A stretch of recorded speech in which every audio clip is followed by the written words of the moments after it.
Hey, brother teacher here. I want to set the record straight. I've said this probably many videos ago. I'm not prejudiced. I'm not biased. Never have been, and I never will be. Howbeit, people have a tendency to hate you and dislike you and look down upon you when you confront them with the truth. When I was a child, I repeat what I've said in time past.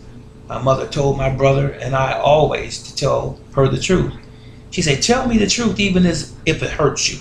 Tell me the truth. It's always going to be better to just get it out in the open. Tell the truth. And as I've gotten older, I find out that grown people don't like hearing the truth when they feel challenged, I guess. So I say that to say this. I've gone to Asian stores and I have purchased products out of an Asian store, a wholesale Asian store for my own business over the years. I have even bought hair products for my children, my girls, from Asian stores over the years. But the experience that I had in those stores, about 99% of the time, has always been sort of condescending. You walk in, I know this probably sounds a little cliche-ish or something from a movie, but it's based on the truth. But you walk into that store, you can be as cordial as possible. Hello, how are you doing today? Smile at them, treat them with respect and dignity. And they say, oh, fine. But there's no real emotion there. There's no endearment there. Not to say that they have to kiss your behind, I'm not saying that. But in terms of a business feeling, you know that you're being entreated when you come into their establishment as with a warm feeling, in other words. You don't receive that at all.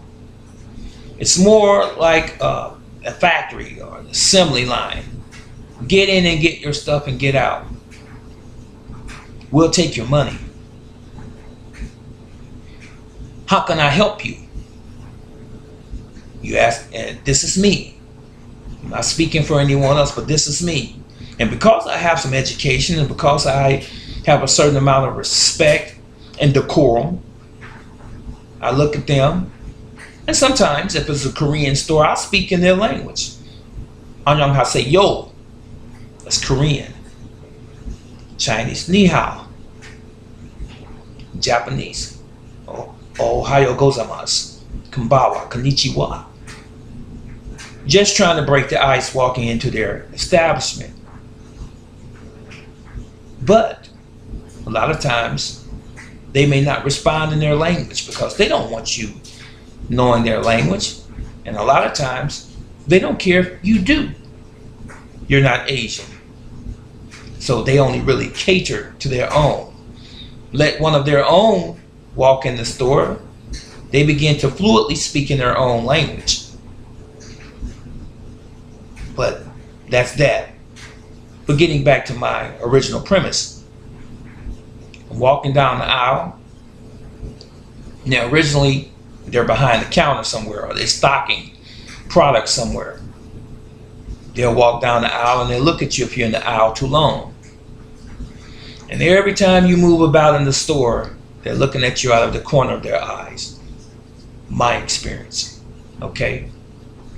You go in your pocket, when you get to the register, you pull out your money, they say $25.72. And they're looking at you like, give it to me now. No smiling, no warm feeling, no warm and fuzzy feeling.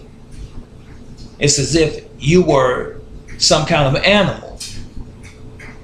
And this attitude that they possess,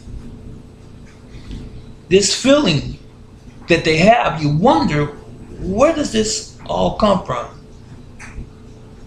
I mean, I'm a man just like you. Why are you talking to me with that sort of inflection in your voice, or that undertone in your voice, as if I'm not valuable to you, even though I am, and you're in my neighborhood, mind you, and you're sucking the revenue from my neighborhood? As the old expression goes, and I'm not quoting this verbatim, I don't have to like you to take your money. It's pretty much the gist of it. And this is crazy, because that same Asian individual would never come in my store, and we're in the same neighborhood. And the other thing that's very interesting about those Asian businesses, you never see them in your neighborhood when their stores are closed. You never see them in the area, period, when their stores are closed. You see, they live in some gated community somewhere where primarily most of their neighbors are Asian from their own country. But black people, we don't necessarily have a neighborhood. Most people from the black community call it a hood. You see, we don't have our own movie theaters, grocery stores, gas stations, banks, tax places, and so on. We don't have all of those types of businesses. But the Asians do. The Jews do. The Africans do. And many others do. That's interesting to me. I had to fix something on the computer for a moment. But that's interesting to me that all of these people have all of these different businesses to support their community, except the blacks. Now there's some going to say, well, you can do that if you wanted to do it. We all know the story. We know the plight of blacks in America. Or we should. Or we walk around with the blinders on and we only see forward and see nothing else that has occurred right in plain sight in history. We know what's happened to blacks. Am I offering an excuse for blacks to want a handout? Not at all. I'm just stating some obvious facts. And I'm saying to those blacks that may be watching this video right now, just like the Asians support one another and don't support us, just like the Jews support one another and don't support us, just like those individuals from the Middle East and from India support their own and don't support us, maybe we should stop supporting them and support us. Support us more. This is not race baiting. This is not a speech trying to raise some sort of tension amongst the races or so-called races. This is a video designed to raise awareness. If you're walking in darkness, if you have those rose-colored glasses on, black folks, and you don't see what's really going on in your own neighborhood and in the world around you, this is what this video is about. And for all of those nationalities and then some that are watching me right now, I have nothing against you personally, because I applaud you for supporting your own, because you are supposed to do that. But mind you, so are we. So while you are becoming wealthy, while you're becoming rich, off of the backs of blacks in our neighborhoods by installing, instilling, establishing your own businesses in our neighborhood?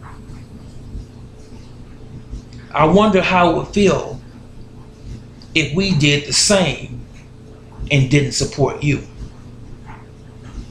You probably don't have any fear of that though, because you've been doing it so long. But our day, I feel, will come. And then you might hear some say, how do you like us now? But just be aware, your day might be coming. And I'm not talking about prosperity and wealth. I bid you Godspeed on that. But it is your intent. It is the innermost workings of your mind that causes you to do the things that you're doing now, because it's not truly ethical to rob from one man to build your own self up and to look down your nose at them as if they don't matter. But their money, that matters. But we're going to see one day that when the tables turn and when we have what we have deserved for hundreds of years, been the most deprived, overworked, and underpaid and disenfranchised human being in this land, we're going to see how you like us then. This is Brother Teacher.